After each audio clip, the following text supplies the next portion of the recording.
ഇന്നത്തെ ഔഷധക്കഞ്ഞി എങ്ങനെയാണ് ഉണ്ടാക്കുന്നതെന്ന് നോക്കാം. അതിനാവശ്യമുള്ള സാധനങ്ങൾ: യവം, ഡയബറ്റോറൈസ് എന്ന് പറയും. സ്റ്റാർച്ചൊക്കെ വളരെയധികം കുറവുള്ളതാണ്.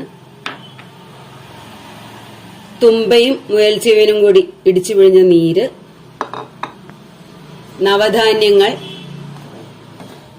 തേങ്ങ പിഴിഞ്ഞെടുത്ത 1-ാം പാലും 2-ാം പാലും. നമുക്ക് സ്റ്റൗ കത്തിച്ച് നവധാന്യങ്ങൾ വേവിക്കാനിടാം. ഞാനിത് കുതിർത്തി വെച്ചിരുന്നാണ്, അത് വേവിക്കാനിട്ടിട്ടുണ്ട്. ഇപ്പൊ നവധാന്യങ്ങളൊക്കെ വെന്ത് വന്നിട്ടുണ്ട്. അതിലേക്ക് നമുക്കിനി കുറച്ച് യവം ചേർത്ത് കൊടുക്കാം. ഒരു ചെറിയ ഗ്ലാസ് മതി യവം ചേർത്ത് കൊടുക്കാം. ഈ ധാന്യം നവധാന്യങ്ങൾ ഉള്ളതുകൊണ്ട് ഇതുകൂടി ആവുമ്പോൾ നല്ല ക്വാണ്ടിറ്റി ഉണ്ടാവും. യവം ഇട്ട് കൊടുക്കാം. അതിന്റെ കൂട്ടത്തില് ഇടിച്ചു പിഴിഞ്ഞ തുമ്പയും മുയൽച്ചെവിനും ഇടിച്ചു പിഴിഞ്ഞ നീര് ഒഴിച്ചു കൊടുക്കാം. അതിൽ കിടന്ന ഒന്ന് വേവണം. ഇപ്പൊ യവം ആഡ് ചെയ്തു, നമ്മള് മുയൽച്ചെവിനും തുമ്പയും പിഴിഞ്ഞത് ആഡ് ചെയ്തു. ഇനി അതിൻ്റെ ഉള്ളിൽ 2-ാം പാലും കൂടി ചേർത്തിട്ട് അത് നല്ലോണം വെന്ത് വറ്റി വരാനായിട്ട്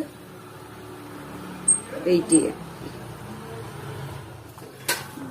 കഞ്ഞി നന്നായി കുറുകി വറ്റി വന്നിട്ടുണ്ട്. നമുക്ക് ഇനി ഇതിലേക്ക് 1-ാം പാല് ചേർത്ത് കൊടുക്കാം.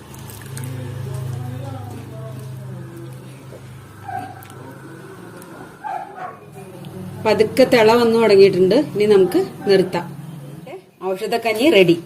ഇതിൻ്റെ ഉള്ളിൽ ചേർത്തിട്ടുള്ള തുമ്പയുടെ ഔഷധ ഗുണങ്ങൾ പറയുകയാണെങ്കിൽ, തുമ്പയ്ക്ക് ശരീരത്തിലെ നീർക്കെട്ടും കഫക്കെട്ടും കളയാനുള്ള കഴിവുണ്ട്.